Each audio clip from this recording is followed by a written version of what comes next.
오늘 하나님께서 우리에게 주시는 말씀은 신약성경 고린도전서 6장 19절부터 20절 말씀입니다.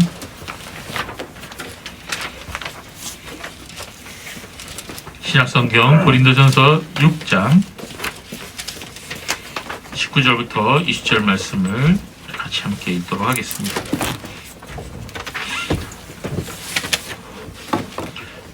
두 절 말씀이기 때문에 우리 같이 한 목소리로 같이 읽도록 하겠습니다. 고린도전서 6장 19절부터 20절 말씀입니다. 시작. 너희 몸은 너희가 하나님께로부터 받은 바 너희 가운데 계신 성령의 전인 줄을 알지 못하느냐. 너희는 너희 자신의 것이 아니라 값으로 산 것이 되었으니 그런즉 너희 몸으로 하나님께 영광을 돌리라. 아멘. 네, 그리스도의 정체성이라는 제목으로 여러분과 함께 말씀을 함께 듣도록 하겠습니다. 고린도전서 여러분 읽어보셨죠? 고린도전서와 고린도후서 이 두 권은 사도 바울이 고린도에 있는 교회에 보낸 편지입니다. 사도 바울은 모두 3차에 걸쳐서 전도여행을 했죠. 그 중에서 두 번째 전도여행, 즉 2차 전도여행 때 이 고린도라는 곳을 방문했습니다. 그래서 이 고린도에서 복음을 전하고 거기에 교회를 세웁니다. 바로 그 교회가 바로 고린도 교회입니다. 이때 바울은 아주 훌륭한 동역자들을 만나게 되는데 그분들이 바로 브리스길라와 아굴라 부부입니다. 그들은 고린도에서 바울과 함께 사역을 했습니다. 그리고 조금 있다가 디모데와 실라도 고린도로 와서 이들과 합류해서 함께 복음을 전하고 함께 목회를 했던 것입니다. 이 바울이 고린도에서 목회한 기간은 대충 1년 6개월 정도 됩니다. 어떻게 보면 짧은 기간이지만 사도 바울의 전 일생을 볼 때 결코 짧은 기간이 아니었습니다. 이 바울은 이 고린도를 떠난 이후에도 자신이 개척하여 세운 이 고린도 교회에 대해서 날마다 근심하고 염려하고 그리고 항상 기도를 끊이지 않았습니다. 고린도 교회로부터 들려오는 소식들은 이 좋은 소식보다는 그렇지 않은 소식이 더 많았습니다. 그래서 바울은 모두 이 3번에 걸쳐서 이 고린도 교회에 편지를 보냈습니다. 그 중에 첫 번째 편지가 바로 고린도 전서예요. 그리고 3번째 편지가 고린도 후서입니다. 그러나 2번째 편지는 유실됐어요. 없어졌어요. 여러분도 아시는 것처럼 고린도 교회는 정말 문제가 많은 시끄러운 교회죠. 그래서 고린도 전후서를 읽어보면 바울 사도가 다양한 교회의 문제들에 대해서 대답하고 있는 그런 내용을 우리가 읽을 수가 있습니다.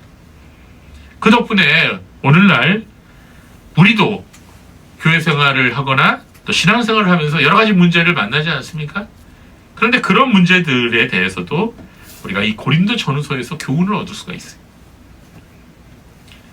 오늘 본문 고린도전서 6장 19절과 20절 말씀은요. 사도 바울이 고린도 교회 교인들에게 주는 교훈들 중에서 특별히 성적인 문제들에 대해서 말씀을 하고 있는 부분입니다. 사도 바울은 고린도전서 6장 12절부터 20절까지 음행의 죄, 그리스도인의 성적인 죄에 대해 경고를 하고 있습니다. 오늘 본문은 그 교훈의 결론 부분이다 이렇게 말할 수가 있습니다. 여기서 사도는 육체의 일, 즉 성적인 문제를 아주 자세히 다루고 있는데요. 이는 당시 고린도 교회가 처한 상황이 그러했기 때문인 것입니다. 여러분 고린도라는 이름은 도시 이름입니다. 그리스의 아테네 서쪽으로 64km 지점에 위치한 도시인데요. 그리스 펠로폰네소스 반도 위치한 아가야주 그 주의 수도예요. 그리고 항구 도시입니다. 고린도는 당시에도 아주 매우 큰 도시였는데요. 지중해 연안 국가들의 해상 교통과 무역의 중심지였어요. 한참 번성할 때는 2만 명을 한꺼번에 수용할 수 있는 야외 극장이 있었고 거기에서 운동 경기들이 치러지기도 했습니다. 올림픽 같은 그런 경기죠. 지금도 그렇지만 이 항구 도시에는요 우상숭배하는 사람들이 아주 많습니다. 왜냐하면 이 바다에 나가서 물고기를 잡는 사람들 또는 무역을 하는 사람들은 언제나 안전한 항해를 기원하죠. 그러다 보니까 여러 종류의 우상을 섬기게 됩니다. 제가 부산에서 목회를 한 적이 있었는데 교회 주변에 무당집, 점집들이 너무나 많이 있었어요. 이름들도 참 괴이한 게 많이 있었는데 천년보살, 용궁집, 백두장군 박수무당, 족집게 나무도령, 뭐 이루 말할 수 없는 아주 많은 우상집들이 여기저기 즐비했습니다. 이 고린도는 바울 당시에 이 지중해 연안을 따라서 헬라 사람들, 애국 사람들, 시리아 사람들, 가나안 사람들, 여러 아시아 출신의 선원들이 모두 다 이곳에서 체류를 하는 그런 항구 도시였어요. 그렇기 때문에 각 나라와 민족의 우상들이 다 총집결해서 아주 현란한 우상의 도시가 되었던 것입니다. 그래서 각 민족들은 자신들이 섬기는 그런 우상의 신전들을 도시 곳곳에다 세웠던 것입니다. 애국 사람들은 그들이 섬기는 신 이시스와 세라피스를 위해 신전을 세웠습니다. 수로보니게, 즉 시리아 페니키아 사람들은 아스다롯 신전을 세웠어요. 부르기아 사람들은 마그나마터 신전을 세웠고, 에베소를 대표하는 아데미 신전도 있습니다. 여러분이 지금 이 신 이름을 성경을 읽다가 다 들어봤을 겁니다. 이 가운데서도 유명한 것은요, 고린도 광장 남쪽에 데메트, 즉 풍요의 여신 신전과 고린도 해협 북동쪽에 포세이돈, 여러분 포세이돈 들어보셨죠? 바다의 신입니다. 바다의 신 신전이 유명해요. 그리고 고린도 광장 북서쪽에 아주 유명한 아폴로 신전이 있었습니다. 그런데 이 모든 것보다도 더 크고 가장 크고 고린도를 대표하는 신전이 있었는데요. 그것은 고린도 광장 남쪽에 있는 아크로 고린도라고 하는 언덕에 우뚝 서 있는 아프로디테, 즉 사랑의 신전, 사랑의 여신의 신전이었어요. 여러분도 아프로디테라는 여신을 들어봤을 겁니다. 고린도 시가지를 한눈에 내다보이는 해발 575m의 그 높이의 안반 위에, 반석 위에 우뚝 솟은 이 신전에는요, 당시 무려 1000명이나 되는 여사제들이 있었습니다. 말이 여사제들이지 사실은 매춘부들이에요. 그런데 이 아프로디테 여신에게 제사를 지내러 온 사람들이 제사 의식의 일환으로 하는 게 있었는데, 그게 뭐냐? 제사를 드리고 나서 뒤로 가서 온갖 음란한 행위를 자행을 했습니다. 이때 이 여사제들이 매춘을 했던 겁니다. 그래서 그 당시에 제사를 드리러 간다라는 말은 곧 여사제들을 만나 음행을 한다는 말과 같은 말이었어요. 그래서 그 당시 고린도에서는요, 우상 숭배가 성적인 타락과 함께 아주 밀접하게 연결되어 있었어요. 이렇게 음행과 우상 숭배가 일상생활처럼 만연하다 보니 고린도 교인들 중에서도 이런 음행에 유혹을 받아서 물든 사람들이 생겨나기 시작했던 것입니다. 여러분, 이 고린도를 헬라어로 발음하면 코린토스예요. 여러분 주보에다가 말씀 간지를 끼워드렸는데 거기 헬라어 발음이 나오죠? 코린토스입니다. 코린토스. 그런데 여기서 나온 단어가 하나 있는데 바로 코린티아조마이라는 단어예요. 이 코린티아조마이는요, 어떤 뜻을 갖고 있냐면 고린도인처럼 되다, 고린도 방식으로 살아간다, 이런 뜻이에요. BC 4, 5세기경에 그리스 시인 아리스토파네스라는 분이 있었는데 이분이 이 단어를 처음 사용했습니다. 이분이 이 단어를 어떤 의미로 사용했냐면 성적으로 아주 방탕하고 부도덕하게 사는 사람들을 가리켜 바로 이 코린티아조마이다, 이렇게 사용을 했다는 거예요. 저 고린도 사람하고 똑같아, 그런 뜻이죠. 그러니까 얼마나 그 당시에 이 고린도인들이 우상숭배와 음행에 깊이 빠져 살았는지를 우리가 이 단어를 통해서 알 수가 있는 거예요. 그렇습니다, 여러분. 고린도는 그 당시에 아주 죄악으로 가득했던 도시였어요. 그런데 그건 고린도만 그런 것이 아니었습니다. 그 당시 로마 제국 내의 커다란 대도시 대부분이 이 우상 숭배의 문화와 음행으로 가득했던 거예요. 요사이 이 화산 폭발로 전 도시가 이 화산재로 뒤덮여서 화석처럼 되어버린 로마의 도시가 있죠. 바로 폼페이시입니다. 이 폼페이시의 유물을 전시를 하고 있어요, 요사이. 그런데 이 폼페이시도 화산 폭발로 도시 전체가 파묻히기 직전까지 사람들이 곳곳에서 음란한 죄를 저지르고 있었던 것입니다. 이처럼 그 당시 로마 제국 전체가 우상 숭배로 가득했고 성적으로 타락했다고 말할 수 있는 것입니다. 그러나 그것은 오늘날의 사회에도 다르지가 않습니다. 지금 우리가 살아가고 있는 이 현대사회는요, 이 성적인 죄악들이 더 다양하고 더 광범위하게 우리의 삶 곳곳에 퍼져 있습니다. 특히 요사이는 이 마약과 성적인 죄가 이게 연결해서 사람들이 저지르고 있는 것을 볼 수가 있습니다. 이전에는 어떤 지역에서 그러한 죄악들을 행하였다면, 지금은요, 방구석에 앉아서 책상 위에서도, 책상 앞에서도 그런 음행을 저지르는 사람들이 많이 있습니다. 심지어 그리스도인들조차도 이 성적인 죄에 심각하게 노출되어 넘어지는 사람들이 많이 있다는 것입니다. 지금 많은 현대인들이 이런 성적인 죄에 중독이 되어서 거기서 헤어나지 못하는 그런 삶을 살아가고 있습니다. 성도 여러분, 어떤 사람이 겉으로 보기에 믿음이 좋다고 하여도 그 사람의 은밀한 사생활은 그렇지 못한 경우가 있습니다. 분명한 것은 우리가 믿음이 좋다는 말, 하나님 뜻대로 살아간다는 말이 이 모든 것들이 이 성적인 문제와 직결된다는 것입니다. 즉 우리가 성적인 부분에서 정결을 지키지 못하면 우리의 믿음은 잘못되어 있다는 것입니다. 그런 사람들은 사단의 참소에 지속적으로 노출되어 있습니다. 그들의 몸과 마음은 마치 쇠사슬에 매여 있는 것처럼 묶이게 되고 그들의 신앙은 열매가 없을 것이고 앞으로 더 나아가지 못하고 신앙의 성장도 없게 될 것입니다. 더 심각한 것은요, 지속적으로 그러한 문제에 매여 살아가는 사람이 있다면 그가 진짜로 거듭난 사람인가 의심이 들 수밖에 없다는 것입니다. 성적인 죄에 매여 있는 많은 교인들 중에 상당수가 거듭나지 않은 사람들이며 하나님 나라와 전혀 상관이 없는 그런 사람들인 경우가 많다는 것이죠. 만약에 그 상태로 지금 죽는다면 그 사람은 결국 천국에 들어가지 못하며 지옥에 떨어지게 된다는 것입니다.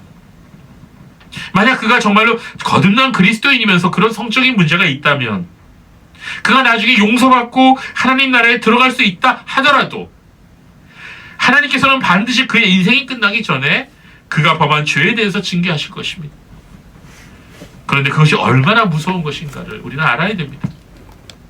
히브리서 10장 30절에서 31절은 그에 대한 굉장한 경고를 하고 있어요. 우리 같이 읽어볼까요?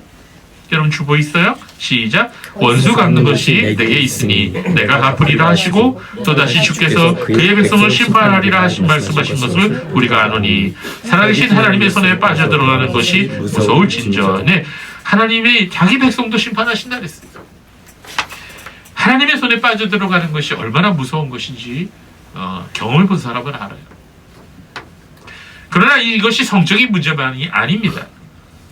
우리 안에 하나님께서 계셔야 할 그 자리에 우리가 이 세상에 금송아지를 세워놓는다면 우리는 동일한 심판과 징계를 당하게 될 것입니다. 바울 사도는 당시 심각한 이러한 우상 숭배와 은행의 문화 속에 있는 고린도 교인들을 향해서 다음과 같이 경고하고 있습니다. 고린도전서 6장 9절에서 10절 말씀입니다. 같이 읽어보겠습니다. 불의한 자가 하나님 나라를 유업으로 받지 못할 줄을 알지 못하느냐.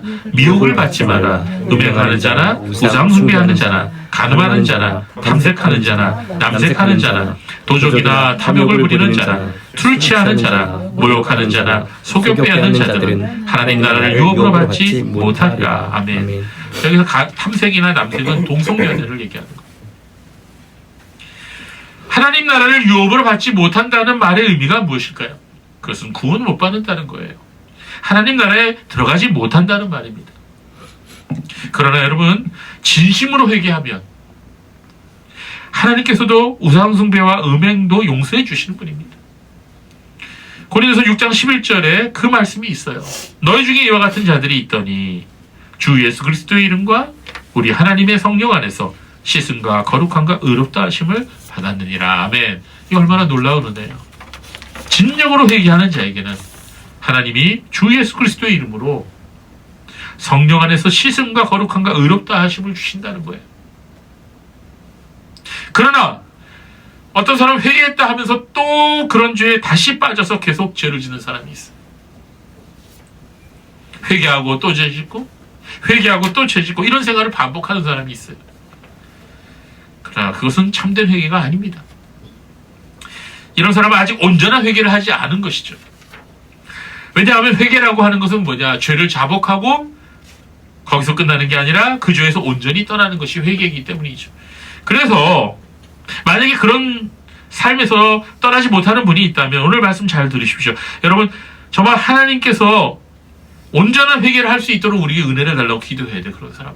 솔직하게 하나님의 은혜를 구해야 됩니다. 왜냐하면 죄를 이기는 능력은요, 우리 자신에게 있는 게 아니에요. 성령께서 거듭난 사람에게 주시는 거예요. 그래서 여러분, 정말 내가 온전한 회개, 참된 회개를 할 수 있게 해주세요 라고 하나님 앞에 정직하게 기도하시기 바랍니다. 그래 기도하는 게 중요해요. 예수님을 믿는다고 하면서도 여전히 음행의 죄에서 떠나지 못하고 우상 숭배를 버리지 못한 사람은 우리 정신 차려야 되는 거예요. 하나님께 온전히 회개하도록 은혜를 구해야 하는 것입니다. 오늘 교회 다니는 사람들 중에서 이런 사람들이 너무나 많다는 거예요. 고린도 전후서 말씀이 그래서 중요합니다. 특히 오늘 고린도전서 6장 말씀은 반드시 반복해서 읽어야 됩니다. 현대 그리스도인들이 매달 읽어야 돼요. 고린도전서 6장 특별히 여러분 집에 가서 다시 한번 읽어보세요. 어느 시대보다도 우리 자신과 우리 자녀들이 음란과 우상숭배의 유혹에 노출되어 살아가고 있는 것입니다. 근데 오늘날의 우상숭배는요, 옛날처럼 나무나 돌을 섬기는 게 아니에요. 오늘날의 우상숭배는요, 거의 모두가 돈과 연결되어 있어요. 돈과. 골로새 3장 5절에 우리 말씀 같이 읽어볼까요? 예, 같이 읽어봅시다. 시작. 그러므로 땅에 있는 지체를 죽이라. 곧 음란과 부정과 사욕과 악한 정욕과 탐심이니. 탐심은 우상숭배라. 마지막 말씀 보세요. 뭐가 우상숭배라고요? 탐심이 우상숭배라고. 우리 마음에 돈에 대한 욕심, 탐욕이 있다면, 탐심이 있다면 그게 우상숭배라는 거예요. 오늘날의 우상숭배는 탐심과 탐욕의 모습으로 우리에게 다가옵니다. 오늘날 너무나도 많은 젊은이들이요, 명품백을 사려고 해외여행 가고 싶어서 자신이 원하는 것을 얻기 위해서 온라인에서 자신의 신체를 내놓고 돈을 버는 그런 젊은이들이 너무나 많이 있어요. 또 그러한 영상을 보면서 또 돈을 지불하는 그런 사람들이 있어요. 그 옛날 사도 바울 시대에 고린도에서 행해졌던 우상숭배와 음행의 연결고리가 오늘날에 똑같이 연결되어서 행해지고 있는 거예요. 사도 바울은 강력하게 경고합니다. 고린도서 6장 15절에서 16절 말씀 우리 같이 읽어보겠습니다. 시작. 너희 몸이 그리스도의 지체인 줄을 알지 못하느냐? 내가 그리스도의 지체를 가지고 창녀의 지체를 만들겠느냐? 결코 그럴 수 없느니라. 창녀와 합하는 자는 그와 한 몸인 줄을 알지 못하느냐? 일러스되 둘이 한 육체가 되었다 하셨나니. 네, 여러분, 세상 사람들이야 그렇게 산다고 치지만 우리 그리스도인이라고 하는 사람들이, 교회를 다닌다고 하는 사람들이 그렇게 살면서는 안 된다고 바울은 경고하고 있습니다. 고린도서 6장 18절에 음행을 피하라. 사람이 범하는 죄마다 몸 밖에 있거니와 음행하는 자는 자기 몸에 죄를 범하느니라. 여러 가지 죄악들이 다 우리에게 좋지 않아요. 악한 영향력을 줍니다. 죄라고 하는 것은. 그러나 그 중에서 특별히 음행은 우리 몸과 마음과 정신세계를 황폐하게 만들고 더 나아가서 망가뜨리는 것입니다. 사도 바울은 고린도 교인들이 음행을 피하고 죄와 싸워야 할 이유에 대해서 이렇게 말씀하고 있습니다. 바로 오늘 본문이에요. 너희 몸은 너희가 하나님께로부터 받은 바 너희 가운데 계신 성령이 전인 줄을 알지 못하느냐? 너희는 너희 자신의 것이 아니니 값으로 산 것이 되었으니 그런즉 너희 몸으로 하나님께 영광을 돌리라. 이 말씀이 오늘 본문 말씀입니다. 사도 바울은 여기서 뭐라고 합니까? 너희는 너희 자신의 것이 아니다 라고 말씀하고 있습니다. 우리 몸은 우리 것이 아니라는 거예요. 우리 몸은 하나님의 것이다라는 겁니다. 그리고 거듭난 그리스도인들은 그 몸 안에 거룩하신 성령께서 거하신다는 것입니다. 그래서 성도를 뭐라고 불러요? 하나님이 거하시는, 성령님이 거하시는 성전이라 이렇게 표현하는 것입니다. 이 말씀은 바울이 고린도서 3장에서 이미 말씀했어요. 고린도서 3장 16절 17절 아주 유명한 구절이에요. 같이 읽어보겠습니다. 너희는 너희가 하나님의 성전인 것과 하나님의 성령이 너희 안에 계시는 것을 알지 못하느냐? 누군지 하나님의 성전을 더럽히면 하나님이 그 사람을 멸하시리라. 하나님의 성전은 거룩하니 너희도 그러하니라. 아멘. 자, 오늘 설교 본문 제목이 그리스도인의 정체성인데요. 왜 제가 이런 제목을 정했냐면요, 오늘 본문 고린도서 6장 19절과 20절 말씀이 바로 이 그리스도인이 누구냐에 대해서 말해주고 있기 때문입니다. 그리스도인의 정체성에 대해서 말해주고 있는 본문이기 때문에 오늘 본문은 그리스도인이 누구냐에 대해서 세 가지 문장으로 말하고 있어요. 첫 번째는 그리스도인은 하나님의 소유라는 거예요. 하나님의 것이라는 거예요. 첫 번째. 두 번째는 그리스도인의 몸 안에는 하나님의 성령께서 계신다는 거예요. 즉 그리스도인은 성전이라는 거예요. 하나님이 거하시는. 세 번째, 마지막으로 오늘 본문은 그리스도인의 몸으로 하나님께 영광을 돌리라고 말씀하고 있습니다. 이 세 가지를 오늘 본문이 말하고 있습니다. 그리고 이것이 곧 그리스도인의 정체성입니다. 여러분, 그리스도인이 누구입니까? 어떤 사람을 그리스도인이라고 말하죠? 단지 교회 다니면 그리스도인입니까? 아니면 회사 들어갈 때 자신의 종교 안에 기독교라고 쓰면 그리스도인입니까? 아니면 십자가 목걸이를 차고 다니는 사람들이에요? 그렇지 않아요. 오늘 본문은 그리스도인이란 그 몸과 마음이 하나님의 것이 되는 사람을 말하고 있어요. 그리스도인의 몸과 마음과 그 삶이 하나님의 소유라는 거예요. 그리스도인은 그의 몸이 자신의 것이 아니라 하나님의 것이라고 그렇게 고백하는 겁니다. 그런 사람이 그리스도인이에요. 제가 그러면 묻겠습니다. 여러분은 그리스도인입니까? 어째 대답을 안 하십니까? 여러분 그리스도인입니까? 주저되죠? 저도 아마 여러분 자리에 앉아 있었으면 굉장히 좀 뜨끔뜨끔했을 수도 있어요. 정말 내가 그리스도인인가? 너무 염려하지 마십시오.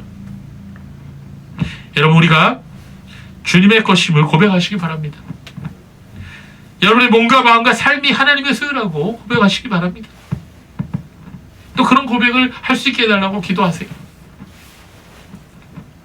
옛날에 우리 할아버지와 할머니들이요, 서로를 가리켜 부르는 호칭이 있었어요. 뭐죠? 나이 드신 분들은 아시죠? 임자 그러잖아요. 좀 떨리는 말로 임자 그러잖아요. 할아버지 할머니들이. 임자가 무슨 뜻이죠? 임자, 주인이란 뜻이잖아요. 물건을 소유한 사람. 그렇죠? 자, 왜 우리 할아버지 할머니들이 서로를 향해서 임자라고 불렀을까요? 그것은 부부가 서로 상대방의 것이라는 그런 뜻이죠. 내 몸과 마음은 당신 거예요, 이런 뜻이죠. 그야말로 사랑과 친밀한 표현의 극치라고 말할 수가 있는 것입니다. 요새는 임자 대신에 뭐라고 하죠? 자기야, 그렇죠. 저는 좀 그 말을 들으면 좀 몸소리가 쳐지는데, 자기야 라 그러잖아요, 요새는. 우리가 하나님을 만나기 전까지는, 예수님을 나의 주, 나의 구주로 모셔드리기 전까지는 내 인생은 나의 것이라고 생각하고 그렇게 노래를 부르며 다녔을 것입니다. 그런 노래 있어요. 옛날에 내 인생은 나의 것, 그런 노래가 있었어요. 그러나 그리스도인이 되었다는 것의 가장 큰 의미는 바로 나의 임자가 내 자신이 아니라 바로 나의 하나님이라, 그런 의미인 것입니다. 나는 하나님의 것이다. 바로 이것이 그리스도인의 고백이요 선언인 것입니다. 만약 여러분이 여러분의 몸과 마음과 인생을 여러분 자신의 것이라고 생각한다면, 또 그렇게 살아간다면 아직 그 사람은 그리스도인이 아닌 것입니다. 내가 그리스도인이 되었다는 것은 나의 모든 소유권을 하나님께 넘겨드렸음을 말하는 것이죠.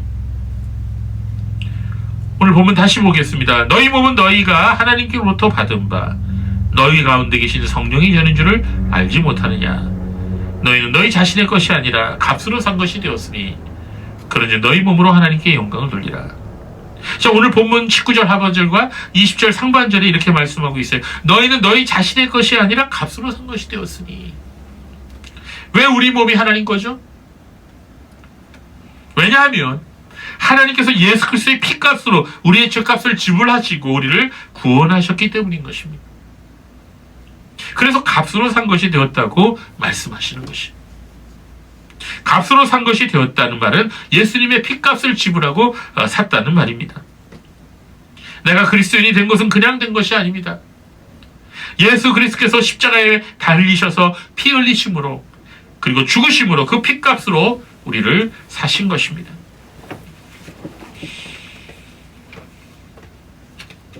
그렇습니다, 여러분. 우리는 하나님의 것이에요. 여러분, 제가 질문을 또 하나 드리겠습니다. 여러분 하나님이 살아계신 것을 믿으세요? 믿으십니까? 예. 그렇다면 마귀도 존재한다는 것을 여러분 믿어야 됩니다. 이 마귀라는 존재 우리가 알아야 됩니다. 우리는 본래 마귀의 종이었다고 성경은 말하고 있어요. 그래서 마귀가 시키는 대로 살고 마귀가 시키는 대로 행했다는 거죠. 이 세상 모든 사람들은 마귀의 종, 죄의 종으로 살아가고 있어요. 여기서 벗어나고 싶어도 벗어날 수가 없는 것입니다. 사람이 아무리 노력하고 마음을 바꾸어 먹어도 마귀로부터, 죄로부터 벗어날 수가 없는 것이에요. 그래서 우리 주 예수님께서 사람이 되셔서 이 땅에 오신 거예요. 사람의 모든 죄값을 다 짊어지시고 십자가 위에 오르셔서 피 흘리시고 고난당하시고 죽으셨어요. 그 대속의 죽음을 통해서 우리가 죄의 용서함을 받은 겁니다. 이것이 바로 그리스도의 수동적인 순종이에요. 또한 예수님께서는 우리가 순종하지 못한 모든 율법의 요구, 즉 하나님의 요구를 다 순종하심으로 그 의를 우리의 것으로 넘겨주셨어요. 우리가 지키지 못한 모든 율법을 예수님 다 대신 지켜주셨어요. 그래서 그 의로움이 나의 의로움이 되었어요. 이것이 바로 그리스도의 능동적 순종이에요. 그래서 예수 그리스도의 수동적 순종과 능동적 순종으로 인하여 우리는 마귀의 권세와 죄의 저주로부터 해방되어 하나님 나라의 백성이 될 수 있었던 것입니다. 마귀 얘기가 나왔으니 이 마귀의 존재에 대해서 한마디 더 하겠습니다. 마귀는 실제로 존재합니다. 마귀는 하나님을 대적하는 타락한 천사로서 지금 이 세상의 모든 것을 쥐어잡고 있어요. 에베소 2장 1절부터 2절 말씀을 보겠습니다. 같이 읽어볼까요? 그는 허물과 죄로 죽었던 너희를 살리셨도다. 그때 너희는 그 가운데서 행하여 이 세상 풍조를 따르고 공중의 권세 잡은 자를 따랐으니 곧 지금 불순종의 아들들 가운데서 역사하는 영이라. 예, 여기 마귀를 표현하는 여러 가지 표현이 나오는데요. 공중 권세 잡았다 그랬어요. 공중의 권세를 잡았다는 말은 이 세상 모든 권세를 다 쥐어잡고 있다는 것입니다. 바로 이 공중 권세 잡은 마귀는 세상의 임금이에요. 때가 차기까지 이 세상은 마귀들이 통치하고 다스립니다. 요한복음 12장 31절에서 예수님께서는 이 세상의 임금이 쫓겨나리라고 말씀하셨어요. 예수님께서 다시 오실 때까지 이 세상은 마귀가 통치하고 다스리는 것입니다. 그래서 성도들은 이 세상에 살아가는 동안 고난을 당할 수밖에 없는 것입니다. 사도 요한은 세상이 그리스도인을 미워하여도 이상히 여기지 말라고 했습니다. 요한일서 3장 13절에 형제들아 세상이 너희를 미워하여도 이상히 여기지 마라. 예수님께서도 성도가 이 세상에서 미움을 받는 이유에 대하여 먼저 세상이 예수님을 미워하기 때문이라고 말씀하셨어요. 요한복음 15장 18절 19절 말씀 보겠습니다. 세상이 너희를 미워하면 너희보다 먼저 나를 미워한 줄을 알라. 너희가 세상에 속하였으면 세상이 자기의 것을 사랑할 것이나 너희는 세상에 속한 자가 아니요 도리어 내가 너희를 세상에서 택하였기 때문에 세상이 너희를 미워하느니라. 그렇습니다. 이 모든 말씀이 말해주고 있는 그 사실이 무엇일까요? 바로 그리스도인은 하나님의 소유라는 것입니다. 성도는 하나님의 것이요 그리스도의 피로 값주고 사신 하나님의 소유라고 말씀하고 있는 것이죠. 자, 오늘 본문이 말해주는 그리스도인의 두 번째 정체성은 그리스도의 몸 안에는 하나님의 성령께서 계신다는 것입니다. 여러분 신구약 성경을 읽어보면요, 하나님의 성전에 대한 개념이 점점 발전해 나가는 것을 우리가 볼 수가 있습니다. 출애굽 시대에는 무엇이 성전이었죠? 천막, 텐트로 지은 성전이었어. 걷었다가 다시 펼 수 있는 이동식 성전이었습니다. 하나님께서는 그 거룩한 성막을 성전으로 삼으셨습니다. 사람들이 그곳에 와서 기도하였고 그곳에서 제사를 드렸습니다. 그러다가 나중에 가나안에 정착해서 통일 왕국을 세웠고 나서는 어떻게 했죠? 솔로몬 왕이 예루살렘에 건물로 된 아주 훌륭한 성전을 지어서 하나님께 봉헌했습니다. 이스라엘 역사에서 모두 3번에 걸쳐서 이 건물로 된 성전이 지어졌습니다. 첫 번째 솔로몬 성전, 두 번째 스룹바벨 성전, 그리고 헤롯 성전이 그것입니다. 예수님께서 이 세상에 계셨을 때 존재했던 성전이 바로 헤롯 성전입니다. 그런데 그 헤롯 성전이 주 70년 로마에 의해 예루살렘이 완전히 파괴될 때 건물로 된 성전은 완전히 파괴되어서 돌 위에 돌 하나도 남지 않았던 것입니다. 그러면 이제 더 이상 성전은 존재하지 않는 것일까요? 네, 그렇지 않습니다. 예수님께서는 당신의 몸을 성전으로 삼으셨어요. 이제 건물로서의 성전은 파괴됐지만 예수님 자신이 자신의 몸을 성전으로 삼으셨어요. 그리고 자신의 몸을 제물로 드리셨어요. 하나님 앞에. 예수님 우리 모든 죄를 친히 짊어지시고 하나님 앞에서 희생 제물이 되신 것입니다. 십자가에서 죽으신 예수님께서는 이렇게 자신의 몸으로 하나님께 제사를 드리심으로 우리의 모든 죄를 대속하시고 성도들의 구원을 온전히 이루신 것입니다. 그래서 이제 하나님께서는 더 이상 건물로 된 지성소에서만 사람을 만나지 않으십니다. 예수 그리스도를 주와 구주로 고백하는 모든 성도들에게 오셔서 그들의 몸과 마음속에 거하시게 된 거예요. 여러분, 성전의 정확한 의미가 뭘까요? 여러분, 무엇을 성전이라고 얘기하겠습니까? 예, 십자가가 달리면 성전일까요? 뭐가 성전입니까? 여러분, 성전이라는 말의 정확한 의미는요, 하나님께서 계신 곳을 말해요. 하나님이 거기 계시다. 히브리 말로 하면 여호와 샴마. 하나님이 거기 계시다. 하나님이 계신 곳이 성전이에요. 하나님이 계시는 곳은 거룩한 곳입니다. 하나님은 저와 함께 하실 수 없습니다. 그래서 하나님께서 함께 하시는 사람을 우리는 뭐라고 불러요? 거룩한 사람, 즉 성도라 부르는 거예요. 그러니까 우리가 성도라고 불리는 게 이게 얼마나 큰 영광인지 몰라요. 우리 자신이 완벽해서가 아니죠. 우리 자신이 거룩해서가 아닙니다. 우리 안에 보배 되시는 예수 그리스도가 계심으로 우리는 예수님으로 인하여 거룩하게 된 것입니다. 그래서 이제 성전의 개념은 더 이상 건물로 된 성전의 개념은 이제 존재하지 않습니다. 이제 성전이란 하나님의 성령께서 거하시는 성도들의 몸과 마음이 성전이 되는 거예요. 그래서 오늘 바울이 바로 너희는 하나님이 성령이 거하시는 성전이다 이렇게 말한 것입니다. 그리고 그러한 성도들이 모인 곳이 바로 교회예요. 그렇다면 우리는 또 하나의 질문을 던질 수밖에 없습니다. 나는 그리스도인인가? 내 안에 성령님이 계시는가? 내가 하나님의 성전인가?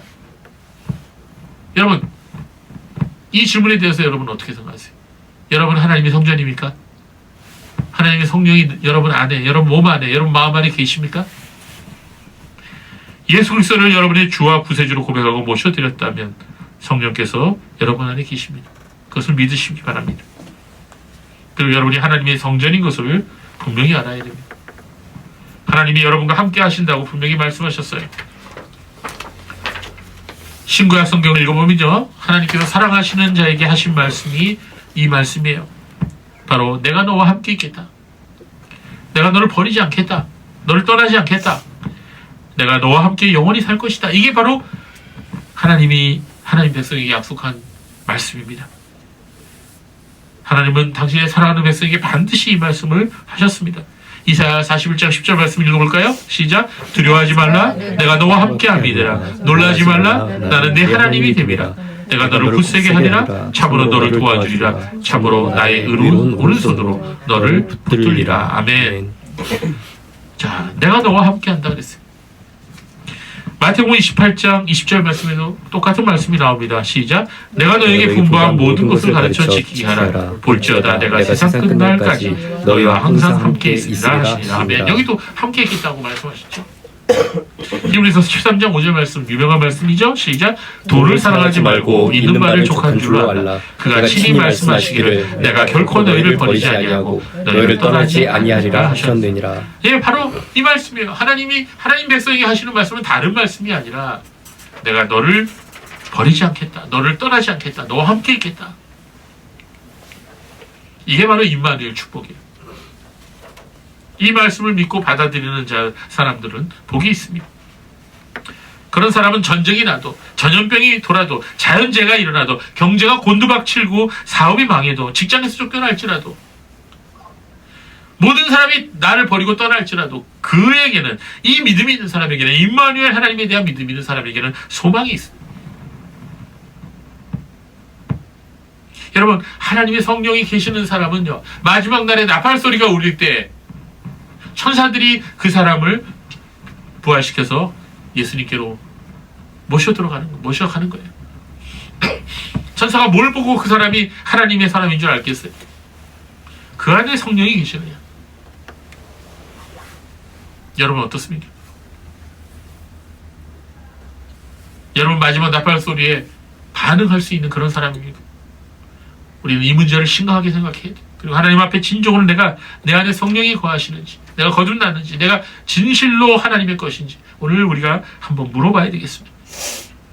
바로 이것이 오늘 본문이 말해주는 그리스도인의 두 번째 정체성입니다. 우리는 하나님의 성전입니다. 그렇다면 하나님의 성령이 거하시는 거룩한 성전인 그리스도인은 어떻게 살아야 할까요? 오늘 본문은 하나님께 영광을 돌리는 삶을 살라고 말씀하고 있습니다. 그것이 바로 오늘 본문이 말해주는 그리스도인의 세 번째 정체성인 것입니다. 이 세 번째 정체성에 대해서는 다음 주일에 이어서 말씀드리도록 하겠습니다. 이 주제가 너무 중요하고 너무 방대하기 때문에 오늘 다 말씀드리기가 어렵습니다. 자, 말씀을 정리하겠습니다. 오늘 본문 고린도전서 6장 말씀은 사도 바울이 고린도 교회 교인들에게 주신 말씀입니다. 그러나 오늘 말씀은 문제도 많고 말썽도 많은 고린도 교회를 향하신 말씀일 뿐만 아니라 오늘을 살아가는 저와 여러분에게도 주신 말씀입니다. 특히 오늘 본문은 우리에게 성적인 문제에 대해서 성결할 것을 말씀해 주고 있습니다. 유튜브를 보면요, 존 파이퍼 목사님, 미국의 존 파이퍼 목사님의 설교가 많이 올라와 있어요. 여러분들 꼭 들으시면 좋겠습니다. 그 중에서 하나님에 관한 모든 것이 성에 관련되어 있다라는 제목의 설교가 있어요. 무슨 설교 제목이 이러냐 이렇게 생각을 했어요. 들어봤습니다. 설교의 내용은 우리 성도들의 모든 삶의 부분이 다 하나님과 상관이 있다, 그런 의미였어요. 그렇기 때문에 성적인 문제도 하나님과 상관이 있다. 여러분, 성적인 문제들은요, 특별히 마귀가 가장 사람을 공격하기 쉬운 부분이에요. 그것은 돈 문제와 함께 인간을 가장 넘어뜨리기 쉬운 그런 문제인 것입니다. 그래서 우리는 이 성적인 부분에 있어서 성결할 것을 하나님께서 요구하고 계시는 거예요. 사도 바울은 그 당시 우상숭배와 음행이 성행하고 있었던 고린도시에 거주하고 믿음 생활을 하는 고린도 교회 성도들을 향해 그리스도인의 정체성이 무엇인지를 확실히 알 것을 말씀하고 있는 것입니다.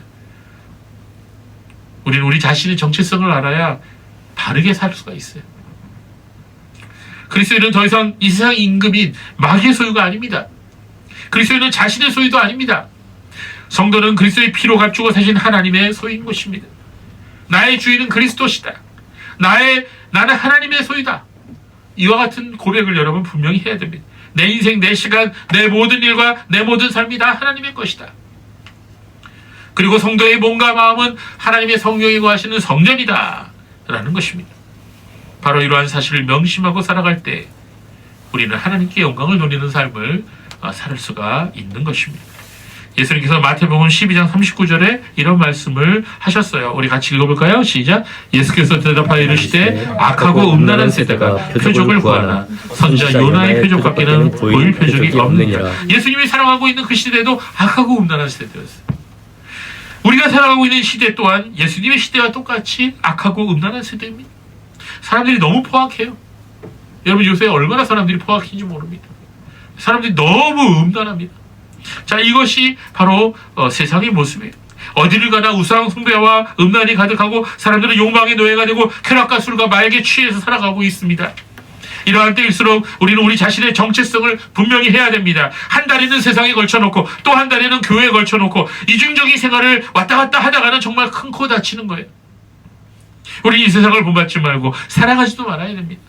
로마서 12장 2절 말씀 우리 같이 읽어보겠습니다. 너희는 이 세대를 본받지 말고 오직 마음을 새롭게 함으로 변화를 받아 하나님이 선하시고 기뻐하시고 온전하신 뜻이 무엇인지 분별하도록 하라. 아멘. 물론 이 모든 것을 다 우리가 알고 있어도 우리는 넘어지입니다. 근데 잘못할 수 있어요. 그러나 그럴 때마다 여러분 하나님 앞으로 빨리 회개하시죠.